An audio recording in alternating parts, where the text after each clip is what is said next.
Okay, now we are on discipleship training day 24. No, at ang ating pong day 23 last week was already posted. I already posted it today, so you may able to go through it in our YouTube channel. No, how important it is for us to have those files so that we can go back again and refresh ourselves dun sa ating mga natutunan na so far.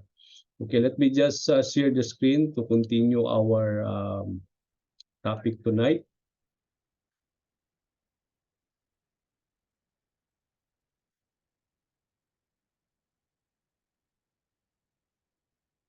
Okay. Now let's go back again to our modules that what we want to achieve through this training.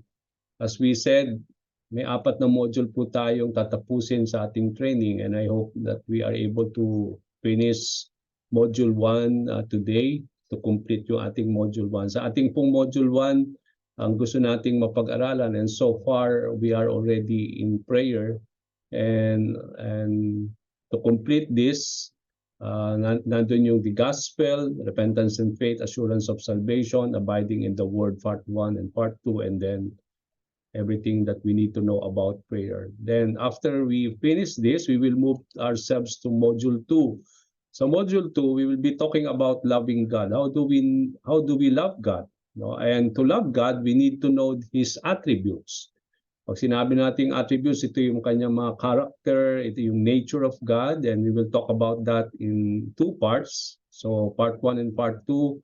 Then how do we delight in the Lord? To love the Lord is to delight in Him. And then loving God involves obeying Jesus. So we will talk about that.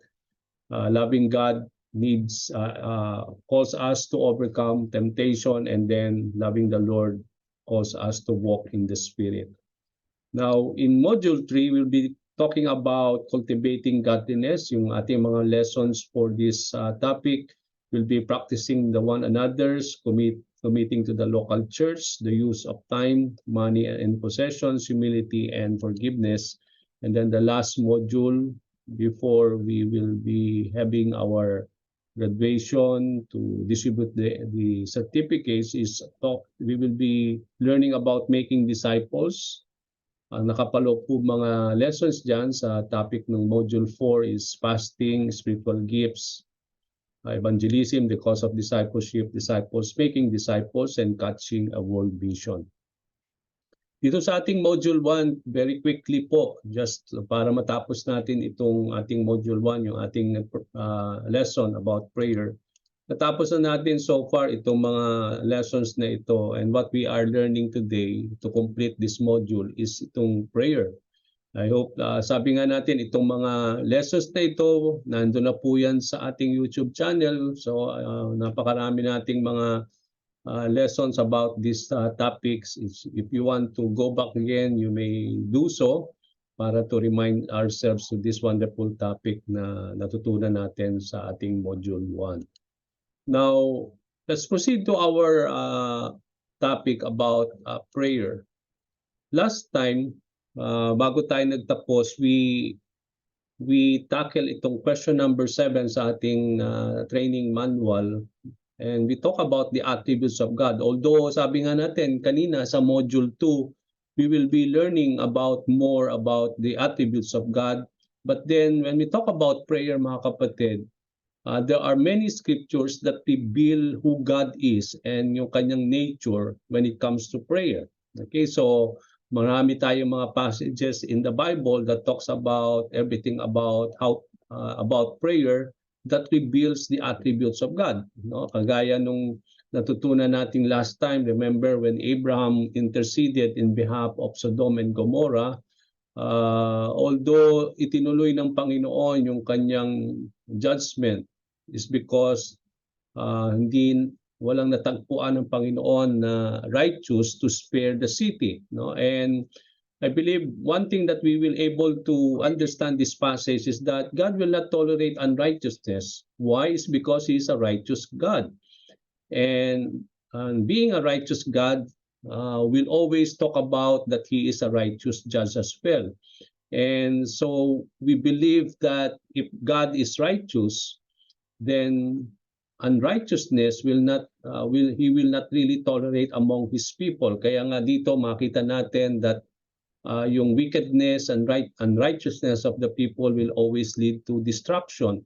Although Abraham interceded in behalf of the righteous people, but then come to think that why, sabi nga natin last time, why natuloy yung judgment ni Lord for Sodom and Gomorrah is because God has not found, no? Wala siyang natagpuan ng mga righteous people to lead him to spare the city from the destruction. So from this passage, we talk about God is a righteous God. At the same time, dito sa Exodus 32:11 to 14, very quick lang to connect our lesson tonight.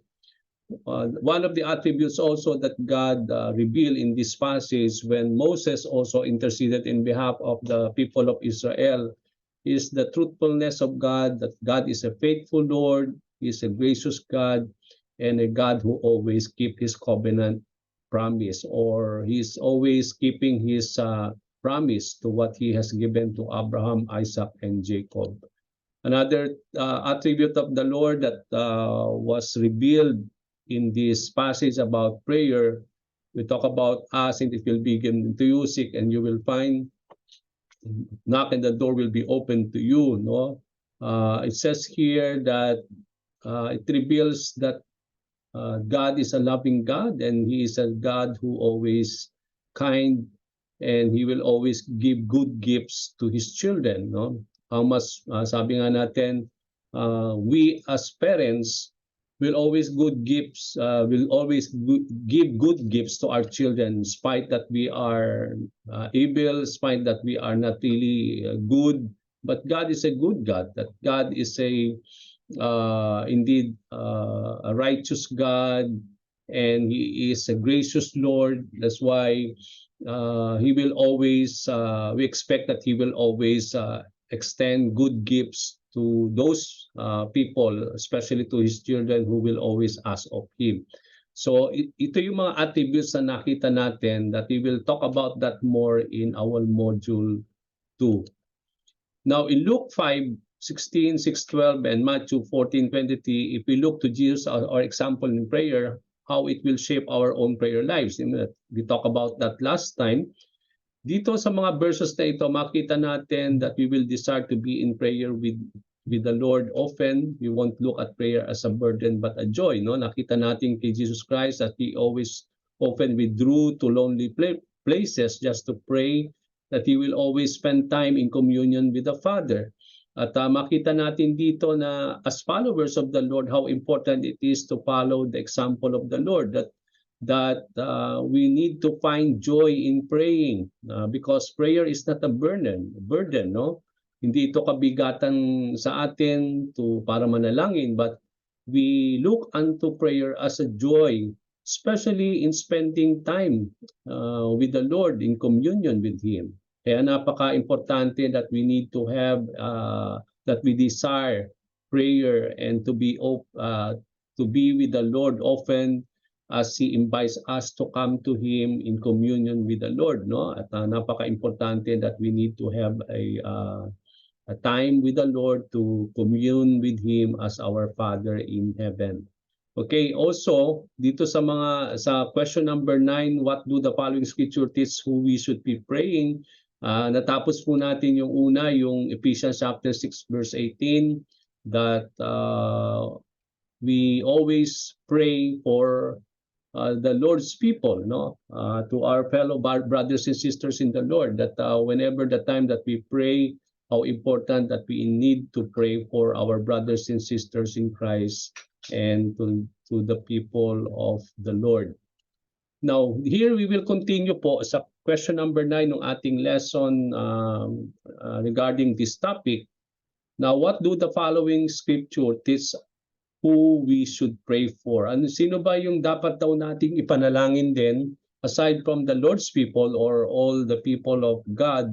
But also in 1 Timothy chapter 2 verse 1 to 2, meron ding ibinigay dito na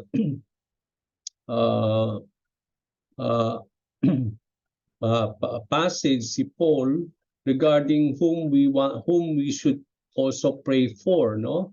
Ang sabi niya dito sa 1 Timothy chapter 2 verse 1 and 2, I urge then, first of all, that petitions, prayers, and intercession and thanksgiving be made for all people, for kings and all those in authority, that we may live peaceful and quiet lives in all godliness and holiness. Okay, so here, makikita natin dito mga kapatid, before we answer the question that whom we should be praying for in this passage, makita natin dito that the motivation of the word of the Lord through the Apostle Paul is for us that we are urged, no? We are encouraged, parang minomotivate tayo ng salita ng Panginoon. Sabi dito, to offer petitions and prayers and intercessions, no, with thanksgiving to be made for all people. It means to say, makikita natin dito na how we are being encouraged, no? We are called by God always to make petitions unto Him, that we are called to pray and also to intercede with thanksgiving. And how important it is for us to be encouraged, no, to do this is because sabi nga natin how important that as people of the Lord, no, we sabi nga natin kanina, we always find joy in praying, in communion with the Lord, especially in the things that God wants us to pray. Now dito sa passage natin, very quickly lang so that we are able to finish our lesson tonight. Makikita natin dito whom we should be praying for. So kanina nakita natin for all the saints or the people of the Lord. Pero dito not only for them but even for all people, no? It means to say when the Bible says that we need to offer petitions and prayer, intercession and thanksgiving for all people, hindi lang ito para sa mga mananampalataya but for all people who needs to be prayed upon, no? Ibig sabihin kahit hindi sila mga believers, we can offer petitions and intercessions and thanksgiving to God for them, no? Not only for all people but this includes also mga kings and those in authority. Now, although today we don't have much kings who are leading the country or the nations, no. So or to replace the kings, maybe we can include the presidents, no, yung mga namumuno sa bawat bansa. We need to include them and we are called to pray for them, no, and also for those who are in authority. Sino yung mga those who are in authority, yung mga binigyan ng mga authority ni God, no? Yung mga judge, no, yung mga the policeman, no, those who are authorized or who had been given that authority to lead, no, and to govern, and to na sila yung ang magpapanatili nung kaayusan. Kaya nga ba sabi dito, no, we need to pray for them. Why we need to pray for them? Ang sabi dito ni Paul, so that we may live peaceful and quiet lives in all godliness and holiness. So God is using these authorities, these kings, the leaders of the nations, so that the people of the Lord may live peacefully and quiet, no, and that they may able to live a life that is godly and holy. So sila yung nagpapatupad ng mga law, sila yung nagpapatupad ng mga alituntunin so that the country will able to become peaceful, that people will also live peacefully and quiet, no? Kaya nga, and how important itong mga taong ito na namumuno sa atin, and they need prayers. Kaya napaka-importante po na ipanalangin po natin itong hindi lang po itong mga lahat ng tao na nangangailangan ng panalangin, but also for those leaders and for those who are in authority, who are governing our nations, or yung mga bagay na binigay ng Panginoon for them to lead. Now, we know that this authority comes from the Lord, mga kapatid. Kaya nga sabi nga natin, no, when we talk about authority, God alone has the authority and He extended that authority to people. Ito parang in-extend ni Lord sa mga tao na pwede niyang magamit para magpatupad ng kanyang mga alituntunin, ng kanyang mga law, no? And I believe these are God-given authority. There is no authority here on earth na hindi ibinigay ng Panginoon, no? Kaya nga sabi nga natin, we need to submit to this authority because these are God-given authority. Kaya kailangan natin magpasubmit sa mga autoridad kasi nga sila ay tinawag ng Panginoon upang magpatupad ng mga bagay upang makapagmuhay tayo ng maayos at matahimik sa mundong ito. At sila po nagpapatupad niya. Kaya napaka-importante na ma-acknowledge natin, we need to submit ourselves to the authority. Now, marami ding beses na sabi nga natin, paano kung ang mga authority natin ay hindi nagpapatupad, then the more we need to pray for them, no? Hindi dahil sila hindi maayos na mga otoridad ay hindi na natin sila ipapanalangin. The more we pray for them that they may be touched by the Lord at hindi tayo yung mga taong nag-aaklas, sabi nga natin sa ating mga leaders, but then if it is God who put them into authority, hindi tayo ang magtatanggal niyan sa kanila, no? It is God who also will remove them from the authority. So napaka-importante po that we need to acknowledge that. Okay, so whom we need to pray for all men who needs prayer, including the leaders and those who are in authority. Now, James chapter 5, verse 16, therefore, confess your sins to each other and pray for each other so that you may be healed. The prayer of a righteous person is powerful and effective. Very obvious naman dito, mga kapatid, yung answer natin, no? Na whom we need to pray for one another, no? One another in the church, no? For believers in Christ. Dapat tayo'y manalangin sa bawat isa, no? Napaka-importante yung nananalangin tayo sa bawat mananampalataya. Kaya napakaganda po mga kapatid yung prayer accountability. Yung meron kayong prayer partner na you pray for each other, no? Napaka-importante po 'yon. And not only we need to confess our sins to each other, but also we need to pray for each other, no? So that you may be healed.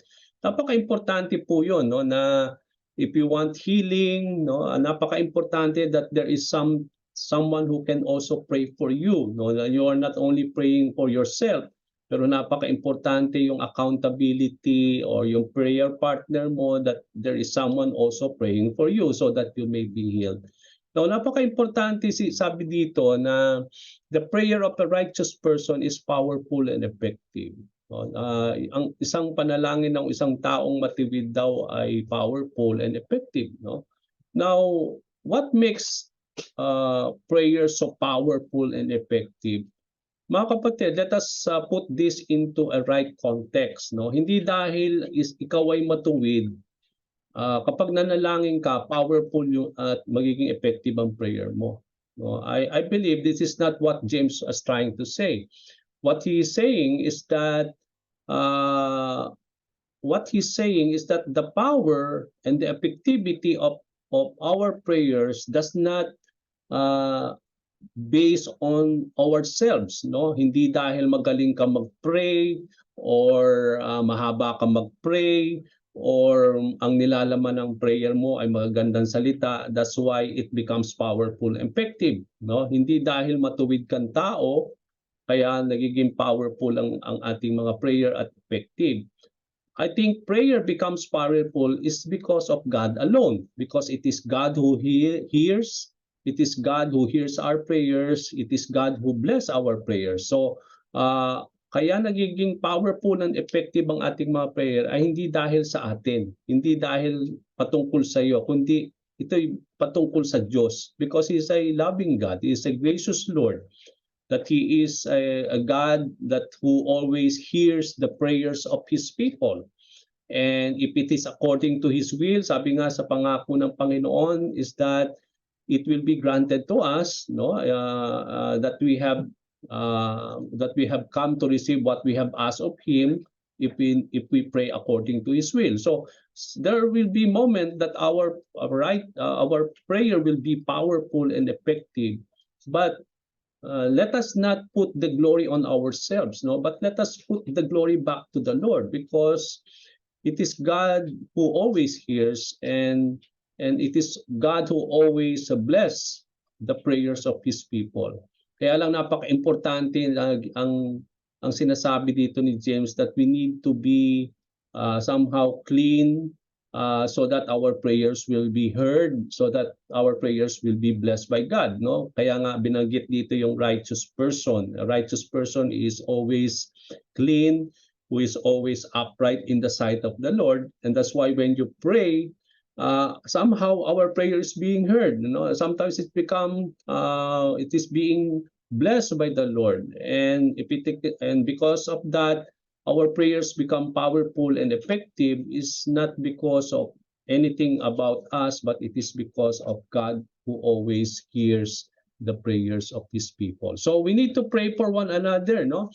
Although itong mga passages natin na ito, mga kapatid, before we move to question number 10, hindi lang limited ito sa mga saints, sa mga lahat ng tao, sa mga kings or leaders or those who are an authority, and to pray for one another. Pero sabi ko nga, napakarami nating pwedeng ipanalangin sa Panginoon. Hindi lang ito binanggit dito ay yung mga items na yon or yung mga taong yun ang pwede nating ipag-pray. But I believe there are a lot of things that we can pray for. No? There are a lot of people who needs prayers. And I believe that if we will just be watchful, sabi nga, when you pray, you need to be watchful, you need to be alert. It's because God is always allowing us to see many things. No, di kapag yung tayo'y there are a lot of things that we can see that needs to be prayed upon. Kaya napaka-importante that sa mga balita, kapag nanonood tayo, or sa internet, or there are things na nalaman natin na may nangyaring ganoon, na itong mga taong ito ay nasalanta, o itong mga bansang ito ay naging ganoon, o may nangyayaring ganoon. So I believe that's how God is telling us, no, that we need to include them in our prayers. So, napakarami natin, if we will just be sensitive enough to open our eyes, you know, there are a lot of things that we can include in our prayers. Sabi nga natin, that we are able to intercede, that we are able to offer petitions to these things that the Lord is allowing us to see, so that it will lead us to pray for them. Okay, now let's go now to question number 10. What do the following scriptures teach us about why God may not answer our prayers? Ano bang nagiging balakid sometimes why God is not answering our prayers? You may be wondering bakit may mga time na hindi sinasagot ni Lord yung ating mga panalangin. No, sabi nga natin, tatlo lang kasagutan ng Panginoon, yes, no, and wait, no? Kailangan maghintay. Now, if it is yes, we know that it is according to what God wants. No, it is according to His will why He will give that answer to our prayers. If He say no, then it is clearly we are able to see clearly that it is not the will of the Lord for us to have that kind of thing that we are asking of the Lord. So wag na nating ipilit kung hindi talaga yun ang kalooban ng Panginoon, because even though we pray hard for it, if it is not God's will for us, then He will not give us. So He will always say no to those things. Alam niya yung ikabubuti natin, alam niya yung ikasasama natin, kaya more than anything, it is God who knows what is best for us. Kaya nga, if there will be time na hindi sasagutin ni Lord yung ating mga panalangin at hindi ibibigay yung mga bagay na ating hinihingi, it will reveal that it is not the desire of the Lord for us to have that, no? Kaya there are moments that He will say no. Now, there will be time that God wants us to wait, to persevere, to endure, to test our faith, to test our perseverance, no? Kaya napaka-importante na patuloy tayong, sabi nga, knock and the door will be open, but on the first knock, if the door will not be open, hindi tayo titigil, but we need to persevere, we need to be encouraged, to be patient, no? It's because God wants us to to persevere in our prayers, not until we are able to receive what we are asking of the Lord. Now, what are the hindrances from these passages na sometimes the reasons why God will not answer our prayers? So 1 Peter chapter 3:7, James 1:6, James 4 verses 2 to 3, Psalm 66:18, and then Proverbs 15:29. Let's go to the first passage. 1 Peter chapter 3:7, husband, in the same way be considerate as you live with your wives, and treat them with respect as the weaker partner and as heirs with you of the gracious gift of life, so that nothing will hinder your prayers. Okay, now from this passage, anong nagiging sometimes hindrances why our prayers are not being heard, especially among husbands? Ano yung answer ninyo dyan?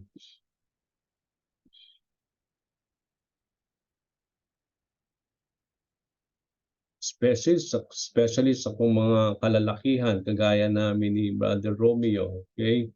Now, regarding why do you think sometimes our prayers as husband are not being heard, no, or not being answered by the Lord, no? Anong dahilan?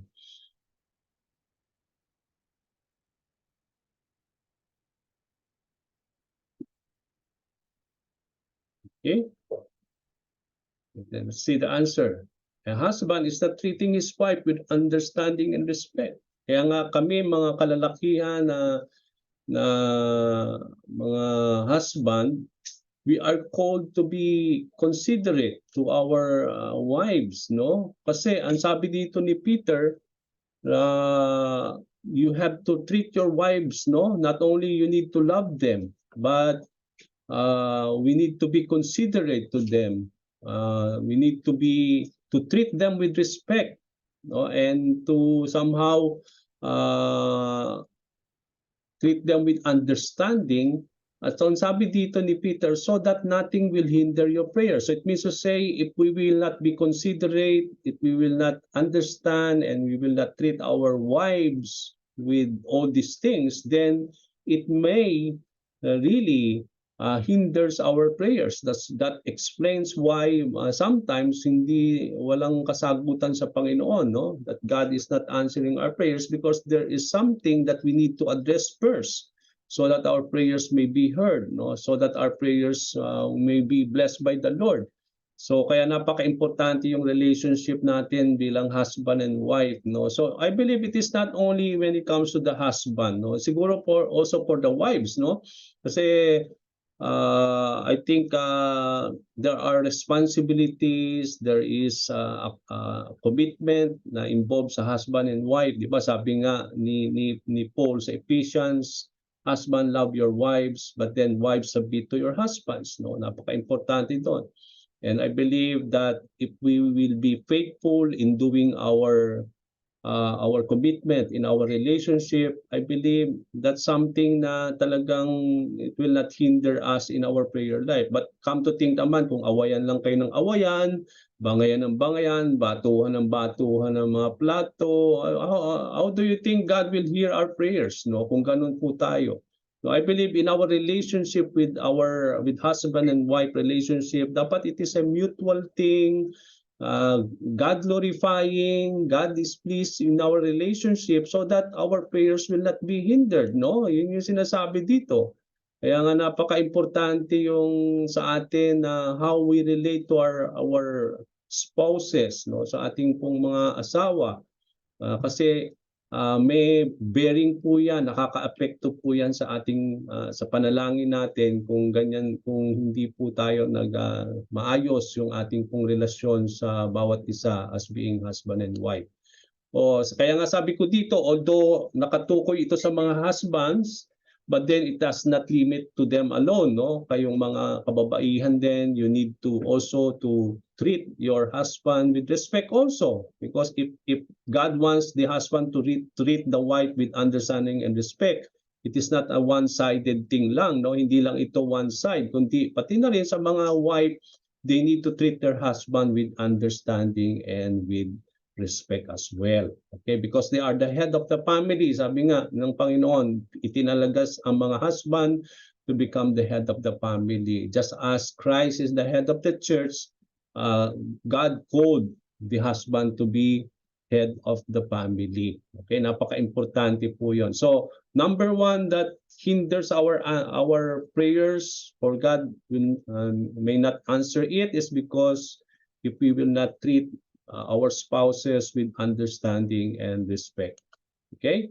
Now, let's go to the second passage, James chapter 1 verse 6. But when you ask, you must believe and not doubt.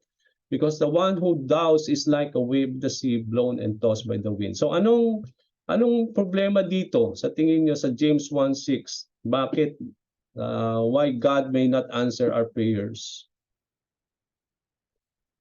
Okay? Not doubt, Pastor. Yes. When you doubt, when we don't believe what we ask of the Lord, okay? May pagdududa, sabi nga ni Sister Mads.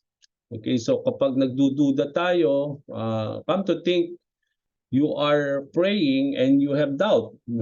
So huwag ka na lang manalangin kung may duda ka. Kaya nga tayo nananalangin, sabi nga natin, dahil nananampalataya ka, nananalig ka.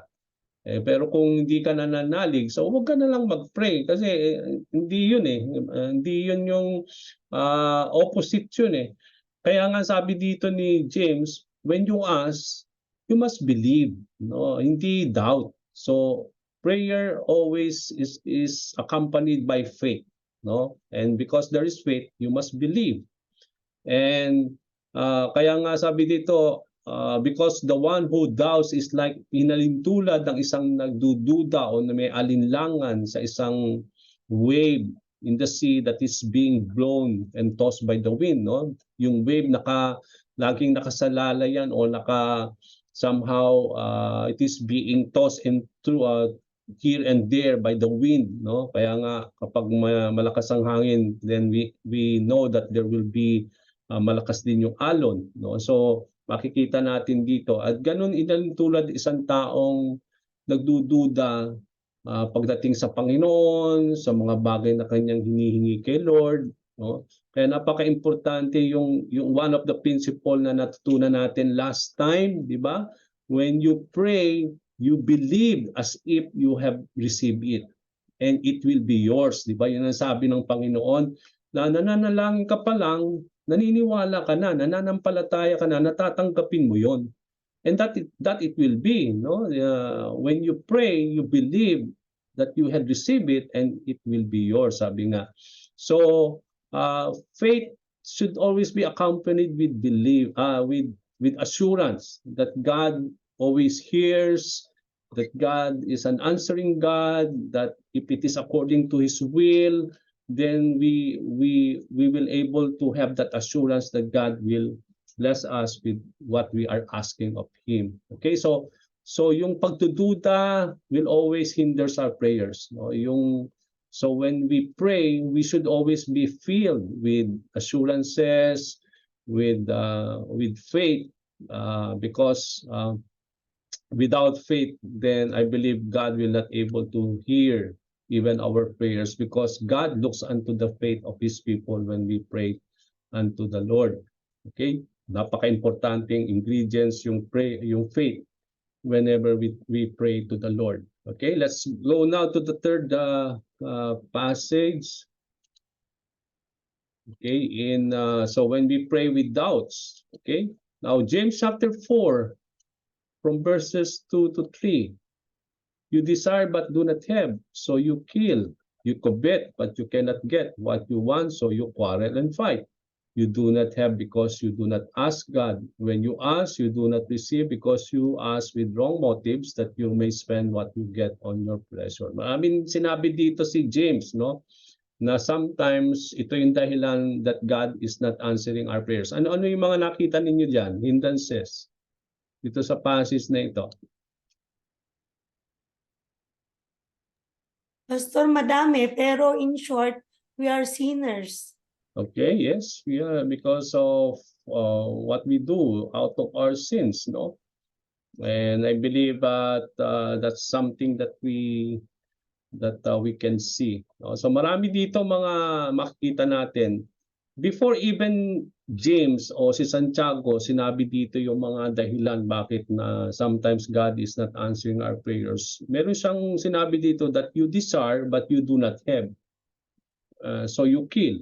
No? So you covet but you cannot get what you want. And because you cannot get, you always quarrel and fight. No? Now, bakit merong people who are, because why people wants to kill? No? Because sometimes they want to have something but they cannot have it. That's why ang gagawin nila, magnanakaw sila to the point that they will kill so that they may able to have it. Okay? Di ba ganun yung attitude ng tao, no? Dahil wala silang nito, at gusto nila yon at imposibleng magkaroon ganon, so ang gagawin na nakawin na lang nila to the point na mapapatay sila just to get what they want. Okay, ganun din naman, no? When you desire when meron kang desire, you covet of something and you cannot get it because what you want, and sometimes that is the cause of quarreling and fighting, no?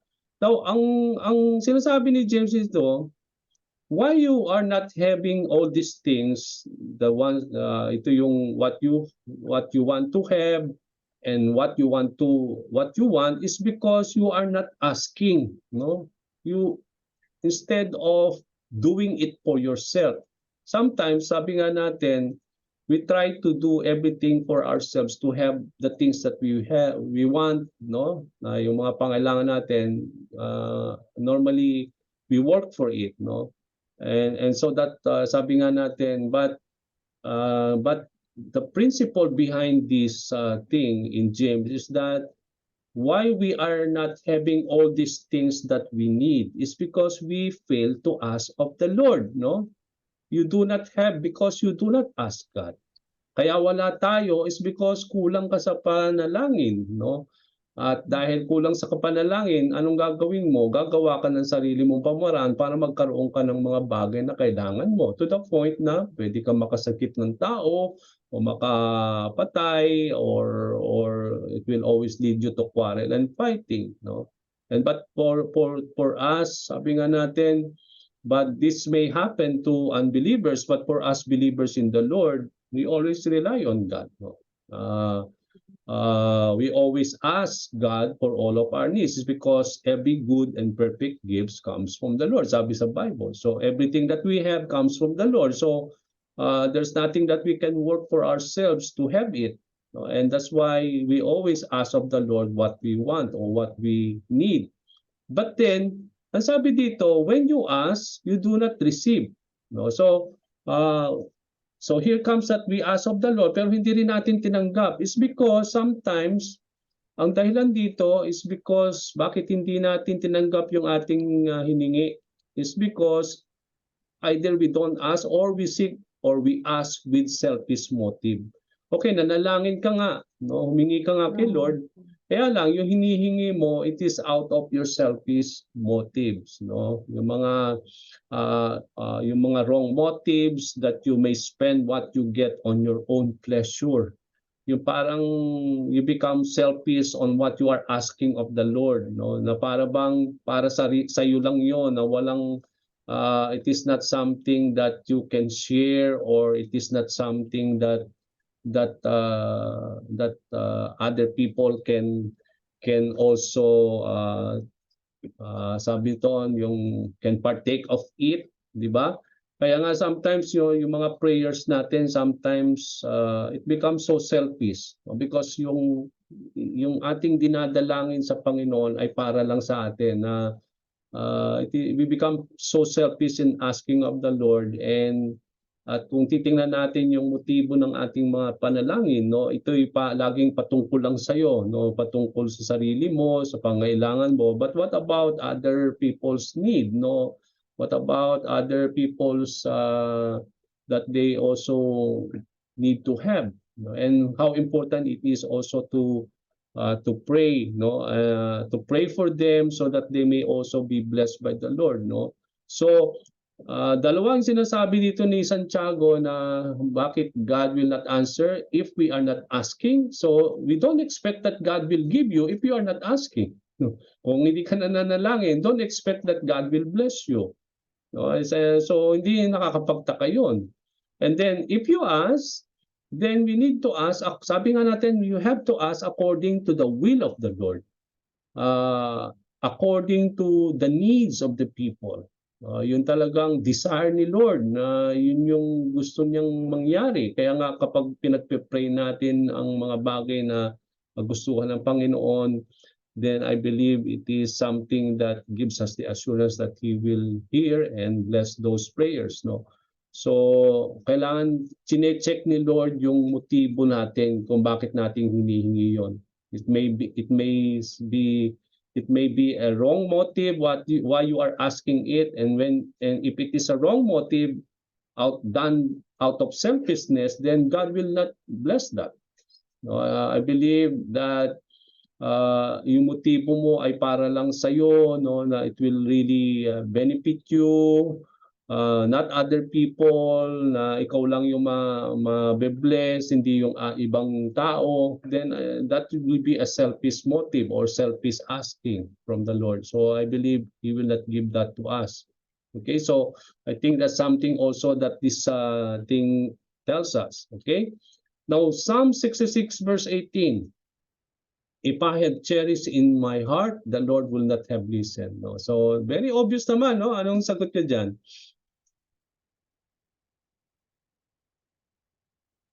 Okay, what is There the is main problem why God is not answering our prayers? Yes, Sir Maylin? there is sin in my heart, Pastor. Yes, we are cherishing sin in our heart. If we regard wickedness in our heart, or if we cherish sin in our heart, that blocks always our prayers, mga kapatid. Kaya nga, the more we always, before even we start our prayer and asking our prayers to the lifting to the Lord our prayers, the main thing is we ask always forgiveness. No, we confess our sins first, because sin will always block our prayers to the Lord. Okay, yung communion natin na block because of our sins. No, that's why we don't allow sin to remain after we have sinned. Immediately confess it before the Lord. It's because kung hindi natin po yan i-confess kagad, that will not only block our communion with God, but kung yan ay pananatiliin natin, it will always harden your heart.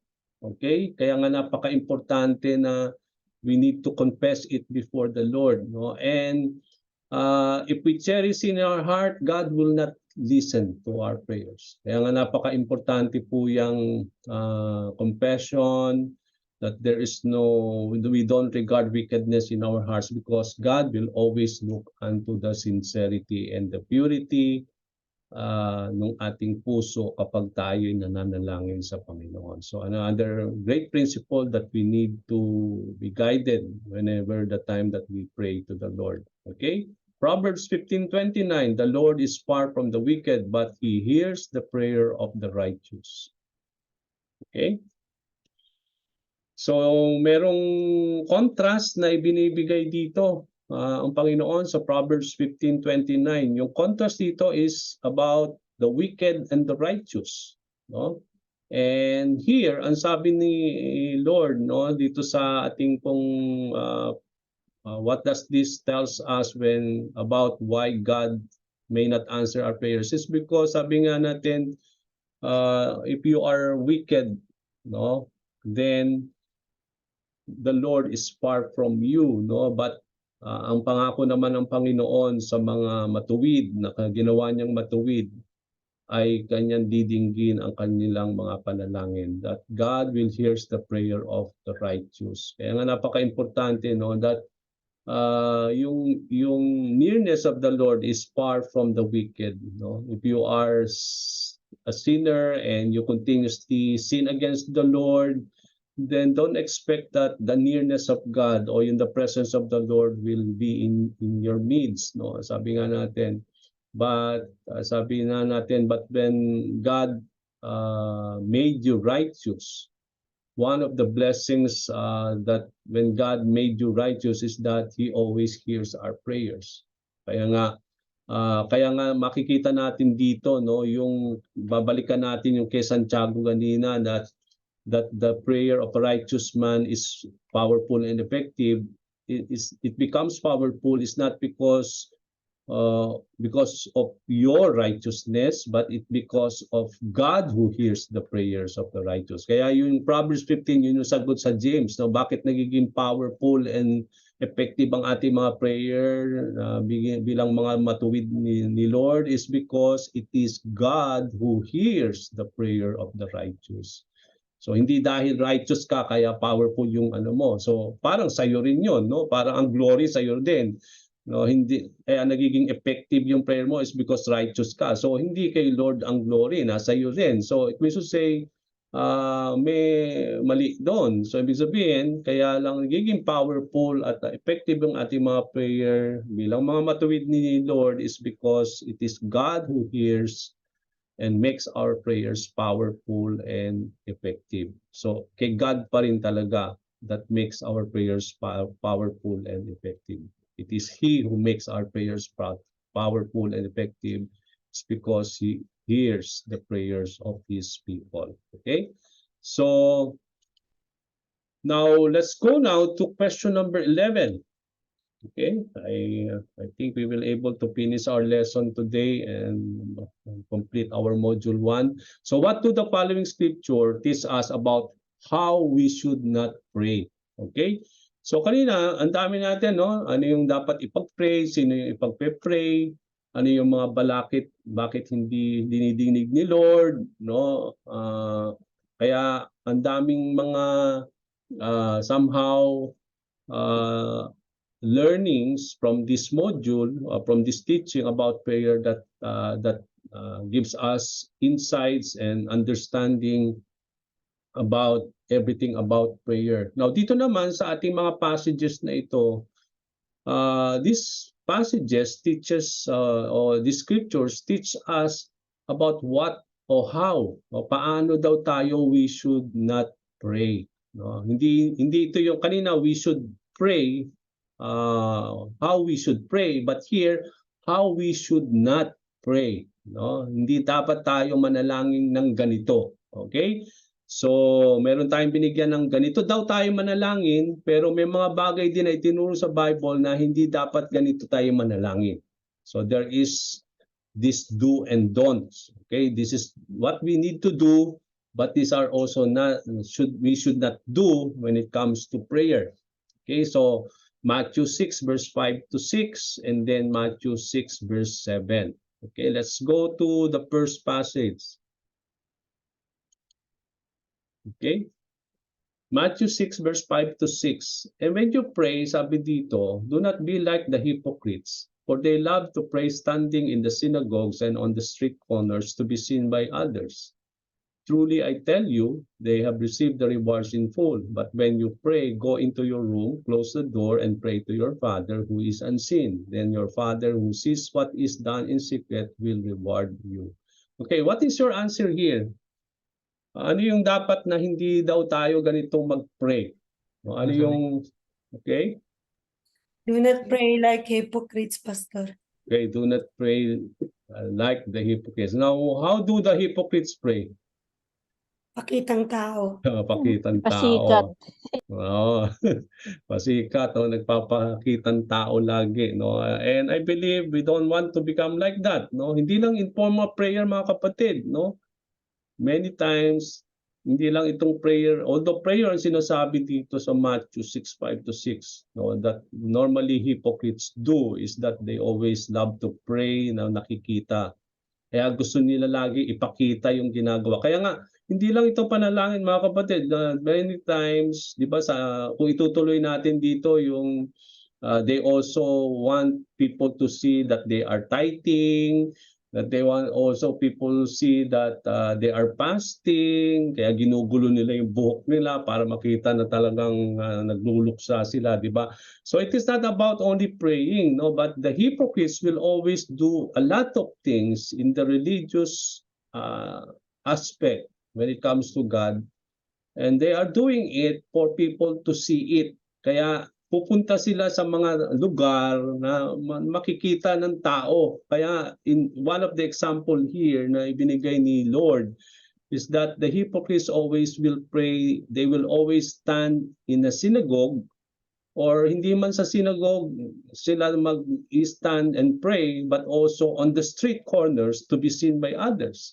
No, yung para yung pakitang tao lagi, na para masabi sila yung mga reliyoso, mga taong nananalangin lagi. Okay, so yun yung intention nila. No, so kaya nga sabi ko, we need to be careful not to become like hypocrites also in our lives, because it can happen to us, even believers in the Lord, no? Maging hipokrito tayo. Yung pag sinabi nating hypocrites, yung laging may balat kayo, nagbabalat kayo tayo lagi, nagpapakita ka na ng mga out of your acts, yung mga ginagawa mo, pero inside hindi yun. Okay, yung para bang, di ba sabi ni Lord sa mga, kapag sinabing hypocrites, ang tinutukoy niya lagi dyan yung mga Pharisees, yung mga Pariseo, yung mga scribes and the teachers of the law. Kaya nga sabi ni Lord, no, you are like tombs, white tombs, malinis sa labas pero sa loob punong-puno ng mga kalansay, no? Kaya nga the same thing can happen to us, no? And we need to be aware, no? Because we can also become hypocrites in our prayer, in our tithing, no, and also in service to the Lord, in worshiping God, no, and so that people will able to see you as if na parang ang intention mo ay parang people will able to know out of what you are doing, but deep inside hindi naman, parang parang lahat ay pakitang tao lang. Okay, so sino ang nag-glorify? Ikaw, hindi ang Panginoon. Okay, so yun yung problema doon. So kaya nga sabi ni Jesus Christ, truly I tell you, they have received the reward in full. Okay, so but when you pray, anong tinuro ni Lord sa atin dito? Go in your room. So when you pray, hindi pakitang tao yung ginagawa mo yon para ipakita sa tao, but normally it is between you and God, no? Kaya napaka-importante that if you want to pray, one of the model and example of Jesus Christ na nakita natin, he will always go to a very secluded place, yung matahimik na lugar na walang iistorbo sa kanya, na walang makakakita sa kanya, or it is between him and his Father in heaven. The same thing, yun ang tinuturo ni Lord, no? Go to your room, close the door, and pray to your Father who is unseen. Then your Father who sees what is done in secret will reward you. So napaka-importante yun that we should not pray like the hypocrites. Okay, we don't pray like hypocrites to be seen by men. Okay? Kaya nga, kapag nananalangin tayo, ang intensyon natin ay yung makapag-communicate kay God, hindi ito para magpasikat sa tao or parang pakitang tao lamang, para masabing ganun ka. Pero kaya ikaw pa rin ang naitataas, nag-glorify, hindi ang Panginoon. So that is not something that we need to do when it comes to prayer. Okay, let's go to verse 7. So when you pray, do not keep on babbling like pagans, for they think they will be heard because of their many words. Okay, now in what way we should not be praying based on this Matthew 6 verse 7? Do not keep on babbling like pagans. Okay, babbling. Kanina, don't be like hypocrites when you pray. Dito naman, don't be like pagans. Now, pagans, how do they pray? They pray with babbling words. No? Pag sinabing babbling, yung parang there are a lot of words coming from their mouth, no, na talagang yung di ba pa hindi ko inaano yung mga Indiano, di ba yung mga Indiano pag nagsalita, lalo na yung mga Tamil ba yun o yung mga ano na talagang pag nagsalita sila with their dialect, no, talagang parang binabubbling, parang nag-aano yung kanilang bibig, no, yung kanilang tongue, no. But then, sabi dito natin, no, do not keep babbling like pagans, for they think they heard because of their many words. So, when you are praying with babbling, you are uttering a lot of many words, no? Yung para bang words lang ang walang patid ng yung pag-babbling words kasi yung walang patid ng salita, no? Yung lumalabas sa bibig mo. Ulit-ulit. Yung ulit-ulit, paulit-ulit, na paulit-ulit, mahaba, na kung ano-ano yung lumalabas, no, sa bibig mo. Pero isa lang naman din yung gusto mong ipanalangin kay Lord, no? Pero ang dami-dami mong sinasabi. So, I believe God wants us to pray specifically, and we are asking of the Lord what we want to ask of the Lord. Be specific of what you want to ask of the Lord. And then you pray, we don't need to pray a lot of words, no? Kasi remember, God is not hearing our prayers dahil mahaba siya o dahil magaganda yung sinasabi mong salita. Hindi doon nakatuon eh. Bakit niya pakikinggan eh? I think kanina nakita natin, if our heart is not storing wickedness, sabi doon, if our heart is so clean, no, and I believe that's more than enough, no. And at the same time, sabi nga natin, if it is your prayer is according to the will of the Lord, then even kahit katiting lang na prayer yon, and if it is according to the will of God, kahit hindi mo yan habaan, no, God will hear it and bless it. It's because that's His desire, that is His will for you. Kaya napaka-importante dito kasi parang ang sabi nga natin, di ba, sabi nga sa salita ng Panginoon, we don't need to pray so long with so many bubbling words, because sabi nga sa Bible, even before you finish what you want to pray of the Lord, God knows already what you want to ask of Him. Alam na niya kaagad eh. So hindi na kailangang sabihin mo pang lahat napakahaba, no, because God knows already what you want to pray.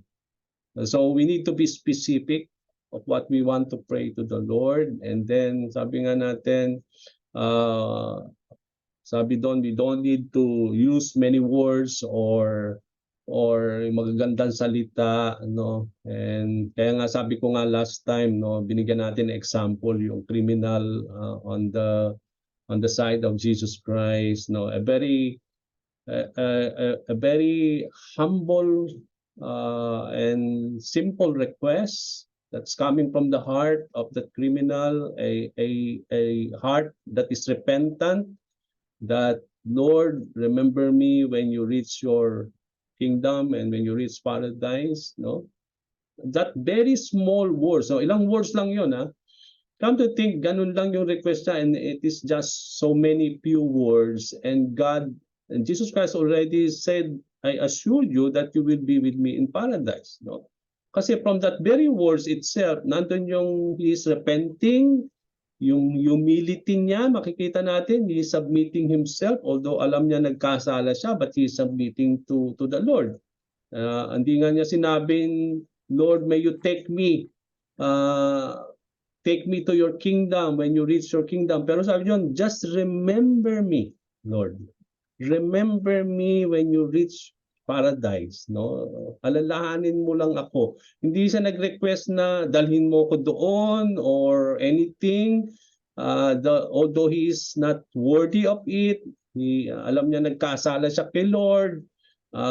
Kaya nandun yung humility niya, yung kanyang he feel that is unworthy to request of anything from God. But then out of that very simple prayer to the Lord, no? Kitang-kita ni Lord yung kanyang humility, yung submission, yung repentant heart niya. And from that very simple request, God assured him that he will take this man with him in paradise, no? Simple ano.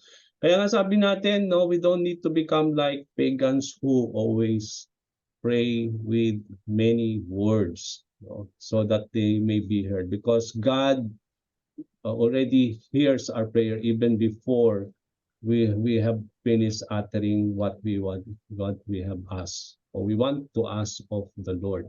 Okay? Now, Pastor, yes, pwede po Yeah. magtanong? yes, go ahead.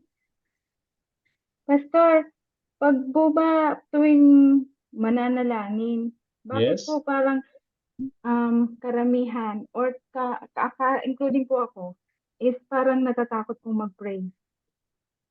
Okay. Kasi it's because sabi nga natin, kapag we are always filled with fear kung magpe-pray ka in front of people. Okay, but come to think, if it is you and God alone, kunyari, ikaw lang yung nag-iisa ka at mananalangin ka sa Panginoon, I don't think you will be shy or you will be afraid of praying to the Lord. Sometimes it's because nagiging conscious tayo sa ano yung pagpe-pray, na para bang baka pintasan tayo ng mga kapwa nating mananampalataya, yung bakit ganito mag-pray si kapatid, no? Kasi hindi yun eh, hindi naman tayo ang mag-judge nun eh. Kaya nga we need also, that also includes to us, Mads eh. Kasi tayo rin, kino-condemn natin yung mga tao, kaya minsan ayaw na lang nila mag-pray kasi pipintasan mo rin naman yung yung prayer nila. O paano mo nga ma-encourage yung mga tao kung ganun nga yung gagawin? Kaya yung iba, pag sinabi mo mag-pray ka, ayaw na nilang mag-pray. It's because tayo rin naman din ang problema. Ang problema hindi rin sa kanila eh. Sa tayo ang problema talaga, yung mga makakakinig ng prayer na yon. Kaya lang ang problema, bakit kayo matatakot? Hindi naman kami ang makikinig, ang sasagot ng prayer ninyo si Lord. So kahit anong sabihin nila, ay basta magpe-pray ako. Kaya huwag tayo mahiya mag-pray sa church pag hindi na lang tayo mag-opening prayer. Hindi naman kayo magpe-pray doon sa mga kapwa ninyong mananampalataya. Hindi naman sila yung mag-hear and answer ng prayer mo, si Lord. Kaya kung malinis ang puso mo, bukal ang iyong puso, no? Kahit ano, very simple, hindi kailangan English. Kung kailangan gusto mong Bisaya at bihasa kang Bisaya, wala namang problema, no? So, hindi mo kailangan Taglish, hindi mo kailangan purely English. Kung ano ang comfortable, kasi prayer is to be yung something that it will comes from your heart. Yung normal lang. Kasi di ba pag communion, pag nakikipag-usap ka sa tao, normal lang yung pakikipag-usap mo sa kanya. Kusang kung ano yung gusto mong sabihin, nasasabi mo. Ganun din naman tayo. God is a personal God. No? We can be personal to the Lord. No? If that is something that you want to ask of God, then tell it. No? Kahit ano yung sabihin ng tao about it, ba't tayo matatakot? Bakit tayo mahihiya? No? If it is something that God is allowing us to pray, then pray for it. No? Hindi naman dahil pipintasan. Kaya yun nga yung minsan nga, Mads, na nagiging dahilan. Tayo ring mga taong nanonood na nandoon ang nagiging sagabal. Kaya yung iba ayaw na din talaga mag-pray. Dahil nandun yung takot. Dahil nga Totoo yan, baka... Pastor.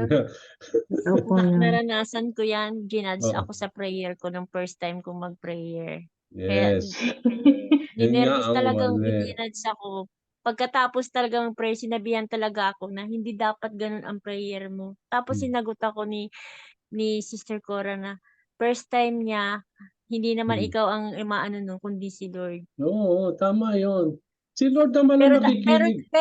pero pastor, nangyari yun, parang ayoko na mag-pray, pero nilakasan ko na lang yung loob ko kay Lord.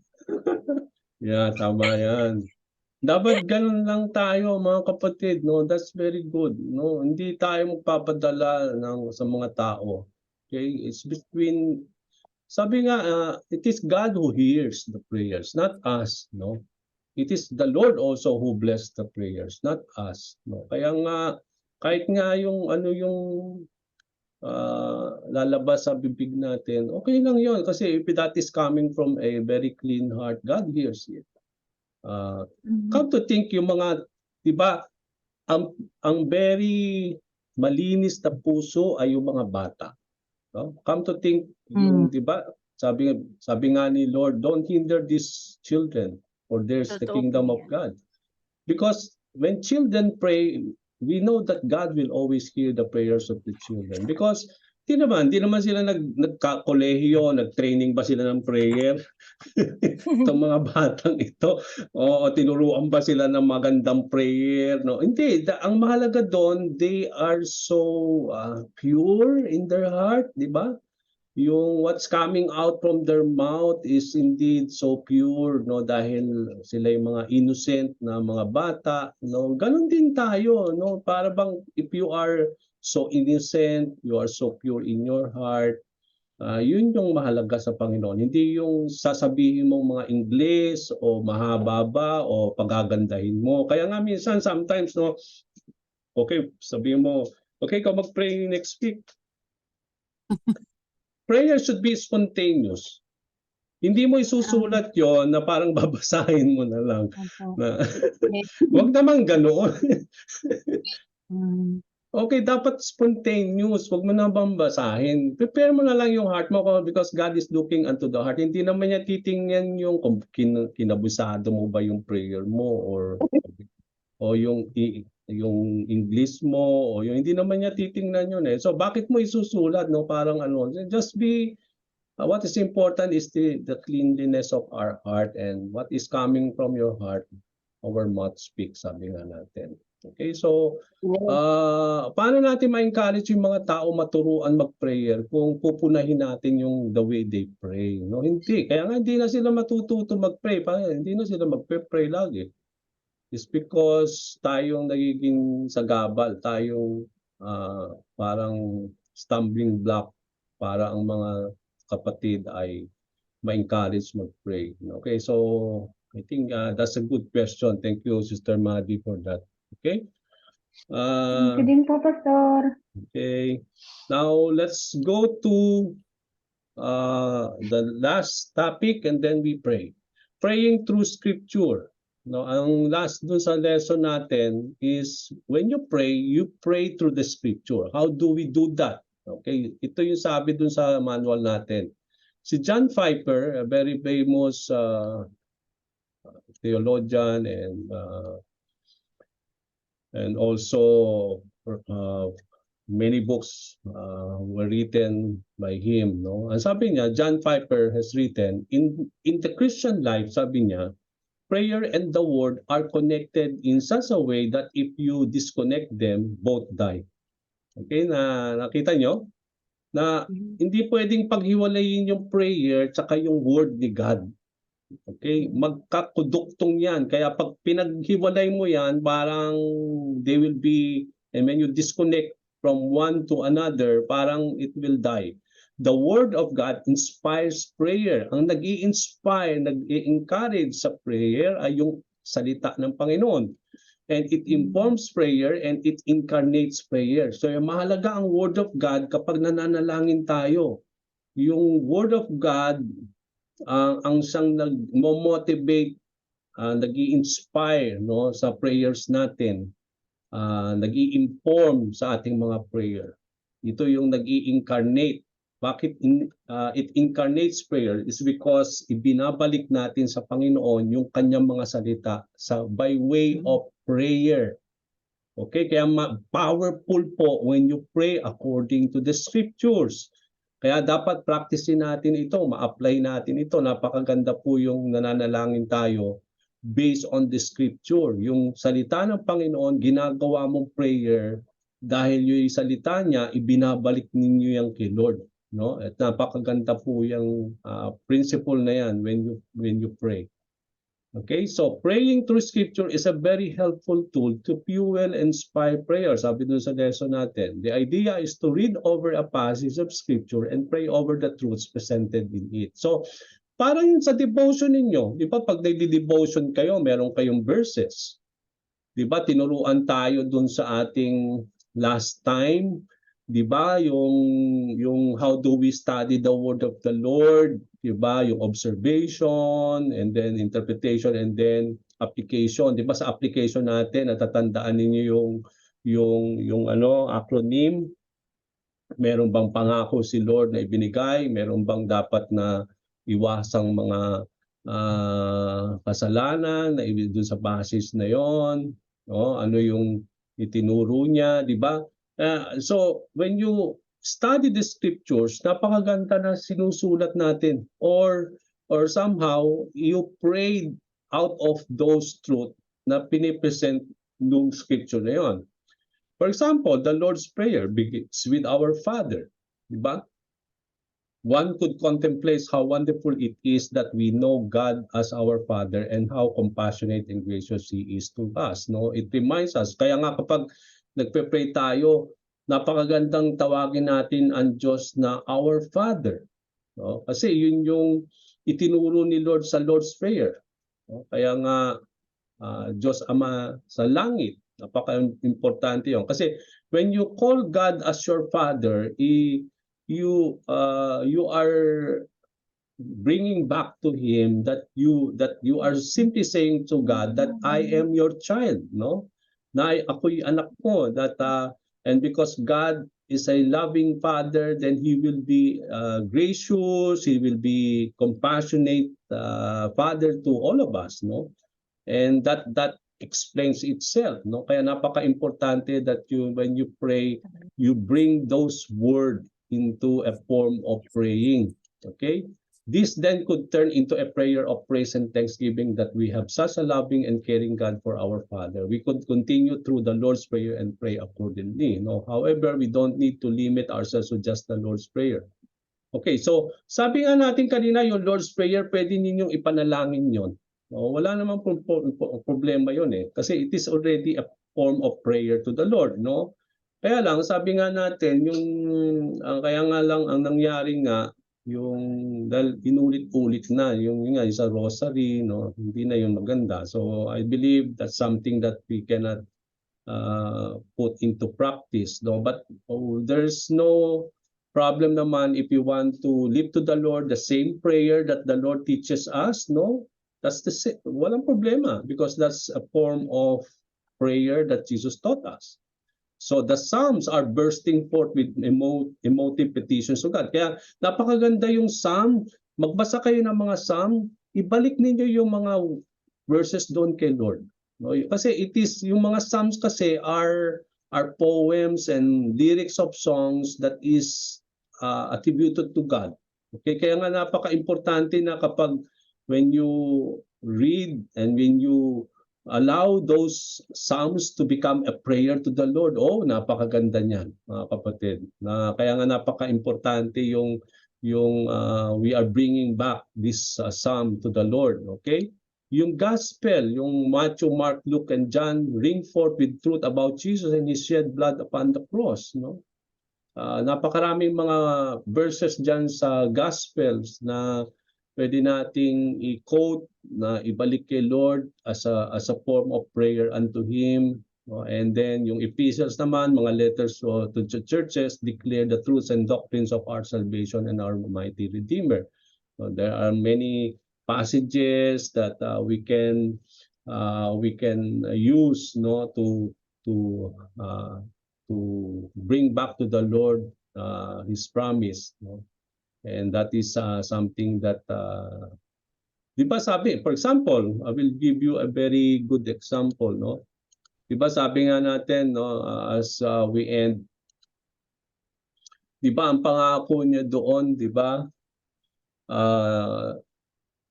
Sabi nung jailer, no, who will be saved, no? And then ang sabi nga doon, you will be saved and your household. Okay, the promise of the Lord is not only for us to be saved, But the will of the Lord also is to save our household or our families.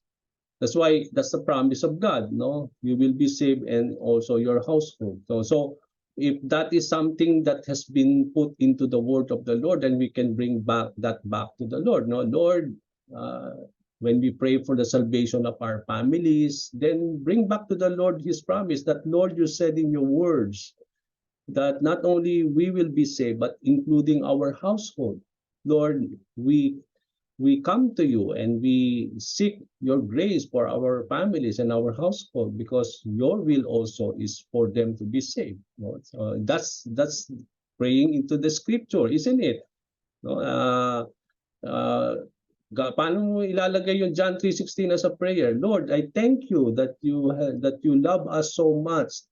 Thank you, Lord, that you had given your Son Jesus Christ, to die on the cross to save us from our sins, so that those who will believe in Him will not perish but have eternal life. Thank you, Lord, that you had saved us. Thank you, Lord, that you had given us eternal life. Isn't it as a scripture that you are praying to the Lord, no? Yan yung sinasabi ko, no? Kapag pinapray natin, ini-include natin incorporate natin yung mga prayers, yung mga promises kay God dun sa ating prayer, that makes prayer so powerful and effective, mga kapatid. No? Kaya nga napakaganda yung another principle that we learn through this lesson is that we pray always according to the scriptures, and napaka-importante na include natin yon. We claim those things when we bring back those things to the Lord. And not only it is God being reminded of it, but also God is being pleased because you are returning back to Him His words. No? At ang ipinapanalangin natin, and I believe His words is according to His will. Diba? Sabi natin kanina, if you pray according to His will, we will able to receive what we are asking of Lord. So when you are praying according to the scripture is already a will of the Lord. These are wills of will ni Lord yan. Kaya nga, when you bring back those words, which is according to His will, then I believe God will always hear and bless those things. Okay? So I believe that that's a wonderful thing that God has taught us. Okay, so praise the Lord. We completed po yung ating module 1. And we are able to be na-sustain ni Lord ang bawat isa sa atin, that we are able to gone through many lessons sa ating module 1. So we thank the Lord that we had concluded it. So as I have said, mag-skip muna tayo this coming Wednesday for our preparation of the anniversary. Then pagdating ko po dyan, we will try to talk about it with our leaders there, kung ano ba, how do we proceed, no? Do we want to do it every night, no? Or ganun pa rin ba every week? We will try to finalize it, but we want to maximize my stay there until the time I will be coming out. So we will, kung kailangan natin gawing every night ito, then we will do it, no? Okay, so any questions before I pray and close this? Meron pa bang mga mga questions that you want to add or anything? Wala na? Yun lang po, Pastor, meron po kasi komisyon na nag-a-ask kung paano nga daw po manalangin. So, ang para nagiging payo ko lang po lagi to pray na mag-ask ng leading ng Holy Spirit. It's a very helpful. Kasi nga po, hindi naman talaga tayo marunong manalangin. Yes. Pero just because of the leading ng Holy Spirit na siya yung nag-aatar sa Lord, nagiging na makalapit tayo sa Panginoon. Amen. Oo, yun. Amen. Yeah. Okay. Thank you for that, Sister Marie. Okay, just be precise and simple. No, you don't need so many eloquent words, magandang words. Hindi yung kailangan. No, it's just a very simple. You need to be simple and precise. Be specific in your prayer, no? And and allow the Holy Spirit, sabi nga natin, to guide you on what God wants you to pray at that particular time. Okay? No, very open naman yun eh, di ba? Kunyari, when you pray for, kunyari, sinabi ko, kapatid, ikaw ang mag-opening prayer sa Sunday service. Okay, ano ipag-pray mo? Hindi, alam mo na, yung service, pag-pray mo yung mga tatayo, yung mga mag-lead sa worship. Alam mo naman eh, hindi mo naman, hindi ka naman, so you know what you need to pray. And then, so kailangan lang talaga yung the Spirit guides you on how you pray for those items na nakapaloob dun sa ating worship service. Okay? But we encourage you all to break through in your prayer life. Kaya nga sabi ka natin kanina as I end, yung lesson natin about dito sa module 1 about prayer is to encourage us, to motivate us na ma-improve yung ating prayer life. Kaya nga natutunan natin yung mga bagay na dapat nating malaman, mapaalalahanan, para ma-improve pa lalo yung ating prayer, yung how we pray, and also our prayer life. No, we always find time in communion with the Lord. Okay, so let's now pray, and let me just stop this recording.